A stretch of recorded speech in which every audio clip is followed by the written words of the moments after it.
aku bekerja, aku bisa bantu kehidupan keluarga. Ternyata aku harus menghadapi rencana Tuhan yang sangat indah. Papa harus pergi ninggalin kami semua. Aku yakin dan percaya Tuhan tuh selalu ada bersama denganku.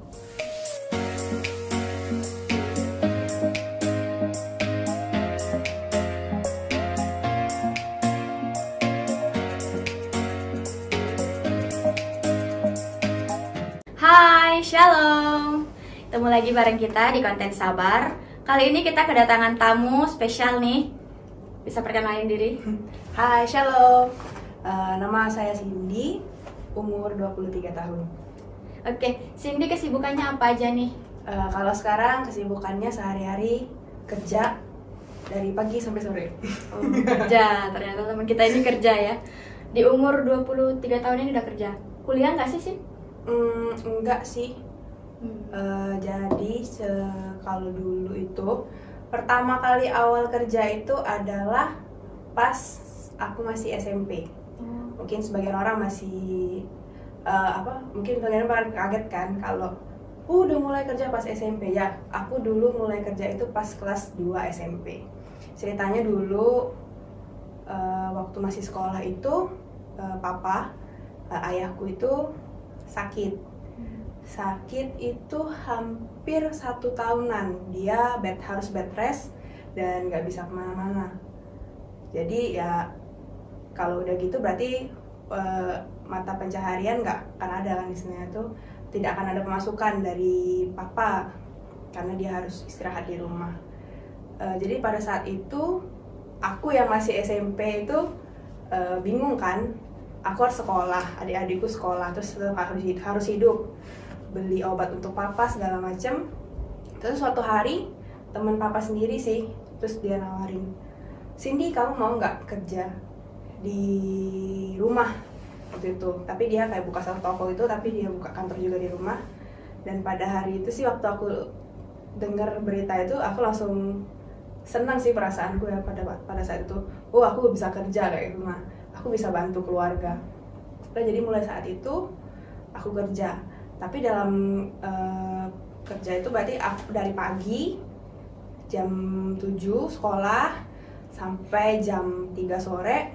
3 sore itu aku pulang sekolah. Aku harus lanjut kerja sampai jam 7 malam. Itu hampir selama 2 tahun. Dari kelas 2 SMP sampai aku mau lulus SMP. Banyak sih yang dilaluin ya, dari capeknya mungkin, tapi ya puji Tuhan sih dari situ sih belajar lebih dewasa, mungkin juga belajar buat mengerti kalau cari uang itu nggak segampang itu. Nah, jadi untuk buang-buang uang pun juga nggak segampang itu juga kan istilahnya. Itu sih ya puji Tuhan dari SMP kerja mungkin nggak seberapa sih dengan gaji 500.000 dulu, ingat gaji 500.000 tuh, tapi Tuhan selalu cukupkan. Tuhan selalu berikan yang terbaik. Aku tetap bisa sekolah, adik-adikku sekolah, papa mamaku juga, meskipun mamaku juga kerja sih, cuman ya kalau mama sendirian kan mungkin nggak cukup ya, cukup tapi Tuhan cukupkan. Kalau menurut manusia mungkin katanya nggak cukup, tapi Tuhan cukupkan. Sampai berangsur waktu kan, kalau kelas 3 SMP itu harus UN kan ya. Di situ sudah bingung, aduh aku kalau UN apa aku sanggup, aku harus kerja gitu kan. Terus aku mau masuk SMA, tapi memang Tuhan itu baik. Pas aku mau lulus SMP, Tuhan sembuhin papa yang dia tuh kan diabetes ya, penyakit diabetes. Jadi penyakit diabetes, terus kakinya luka sehingga dia harus bed rest, nggak bisa kemana-mana. Terus dari kaki itu menyerang ke mata, diabetesnya juga menyerang ke mata komplikasi. Jadi dia juga dalam artian kata manusia tuh buta, nggak bisa lihat sama sekali. Matanya itu, pembuluh darah di matanya ada yang pecah sehingga dia nggak bisa melihat. Kemana-mana harus dituntun. Bahkan kalau mau ke, istilahnya mau ke toilet atau ke mana dalam rumah pun dia nggak bisa, harus sama orang lain. Puji Tuhan, memang Tuhan itu baik, sangat baik. Tuhan kasih kesembuhan buat papa pas kelas 3 SMP itu. Jadi pas saat itu juga, tepat pada saat itu aku bilang aku kayaknya sudah berhenti kerja. Pas waktu SMP itu aku berhenti kerja untuk aku fokus sekolah. Jadi ya puji Tuhan, terus bisa UN tanpa harus mikirin kerja lah ya. Karena kan susah ya, namanya juga dulu kalau dipikir-pikir waduh masih anak SMP, Masih kecil gitu ya. iya benar-benar masih kecil. Jadi masa sih UN harus sambil kerja, tapi puji Tuhan, Tuhan sembuhkan papa, terus papa bisa kerja lagi. Nah, jadi Cindy kan ini kerja dari kelas 2 SMP nih. Terus pas lulus SMA itu ada keinginan buat kuliah nggak sih? Pasti sih, Ya. karena aku juga orangnya suka belajar sih, bukan rajin belajar tapi suka belajar. Jadi daripada kerja aku lebih suka belajar sebenarnya. Cuma pada waktu itu kan setelah aku lulus SMP tadi kan kerja nih, berhenti kerja, terus masuklah di SMA. Ceritanya tuh dulu dari mulai masuk SMA pun aku udah pergumulan lah istilahnya. Cerita papa lagi ya. Kalau papaku dulu inginnya aku masuk ke SMK, sekolah kejuruan. Ya. Kenapa? Dia selalu bilang kayak gini, papa ini nggak punya duit untuk kuliahin kamu, jadi kamu cari sendirilah duit. Papa masukin kamu masuk SMK, kamu bisa kerja, terus kamu cari duit sendiri. Nah, kamu mau kuliah, kamu mau bikin usaha sendiri, terserah kamu, tapi papa nggak bisa kuliahin kamu. Jadi dari masuk SMA pun itu sudah pergumulan dalam diri aku. Jadi ceritanya dari TK, SD, SMP swasta. Tiba-tiba waktu SMA disuruh masuk negeri, SMK pula.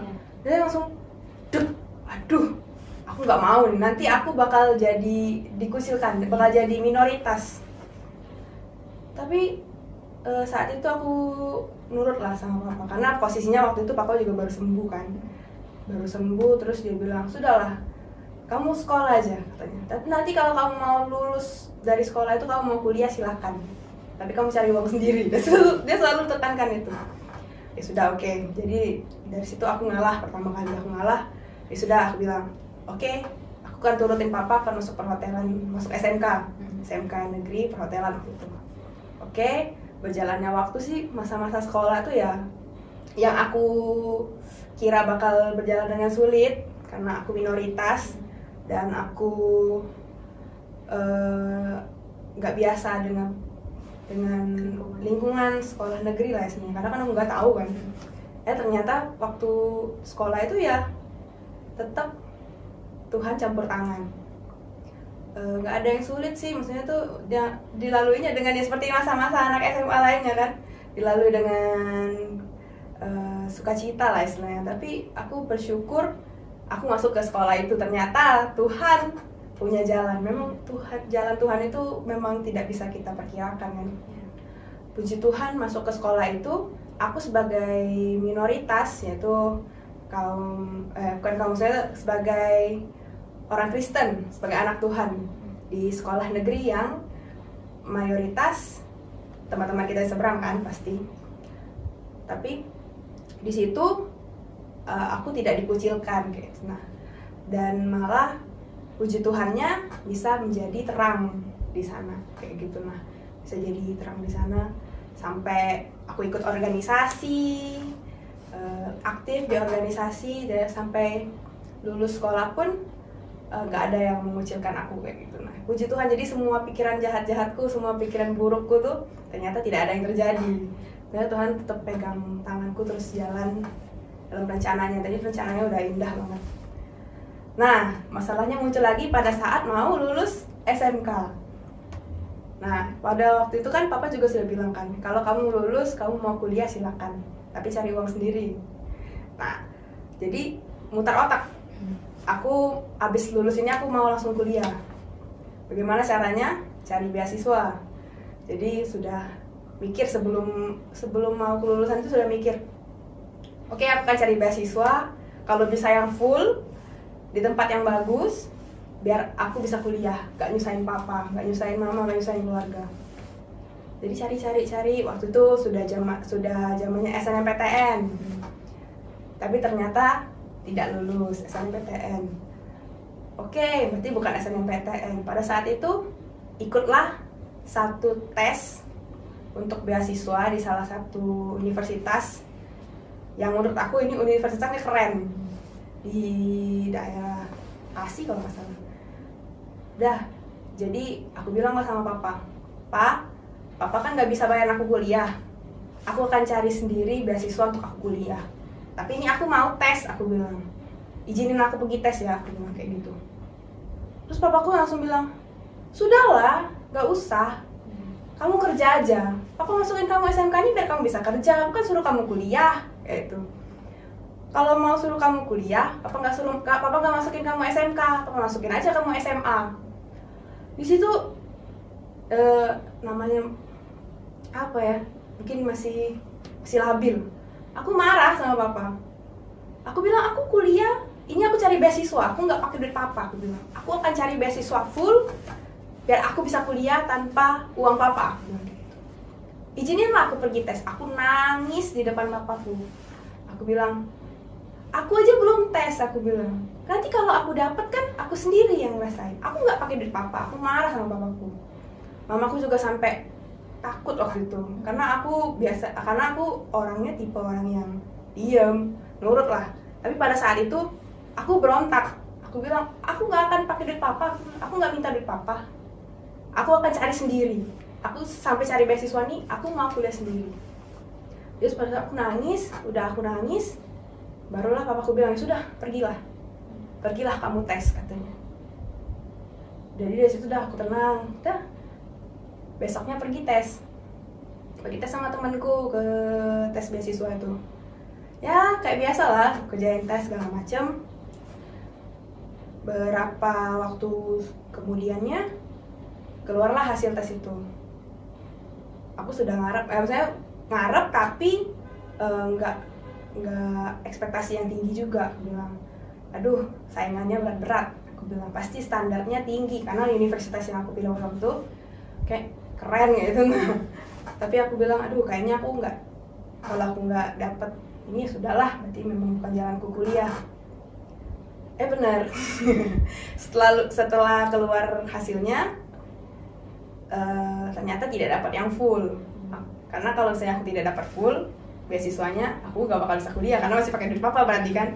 Ternyata ya memang dapat beasiswa cuma tidak full. Jadi dari situ berarti aku bukan jalannya kuliah.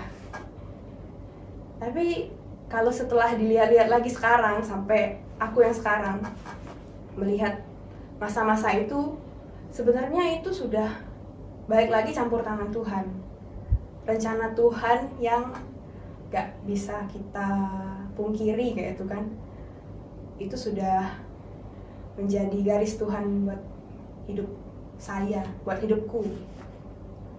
Lalu habis itu ya aku nggak kuliah, aku lanjut kerja. Kerjanya lagi-lagi balik di tempat aku SMP kerja itu, sama orang yang sama bos yang sama, tapi dengan satu perusahaan yang berbeda. Jadi aku masuk kerja di situ.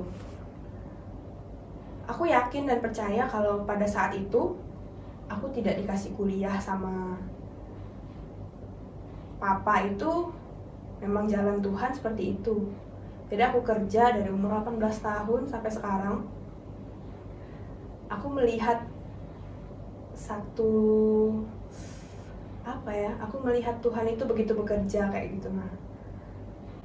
Dengan aku bekerja, aku bisa bantu kehidupan keluarga. Aku bisa sekolahin adik-adikku sampai yang nomor 2 itu lulus, terus dia bisa kerja sesuai dengan yang dia inginkan kayak itu kan. Kalau aku lihat pas aku dulu tuh, aduh aku nggak bisa dapetin apa yang aku mau, aku harus berkorban kayak gitu kan. Dulu aku berkorban, apa yang aku inginkan itu nggak akan jadi milikku. Tapi setelah aku lihat adekku, apalagi ada yang sudah lulus ini kan, sudah kerja, dengan aku bekerja, aku bantu biaya sekolahnya, terus dia sekarang kerjanya sudah seperti memang yang dia inginkan. Dia sekolah boga kemarin, tata boga tuh masak sekolah masak, terus sekarang dia kerjanya jadi chef. Itu salah satu apa ya, bayaran yang nggak ternilai. Lihat adik aku. Terus yang adikku yang paling kecil juga, yang ini masih sekolah, cuman dia sekolah juga di SMK juga, terus dia ambil kecantikan.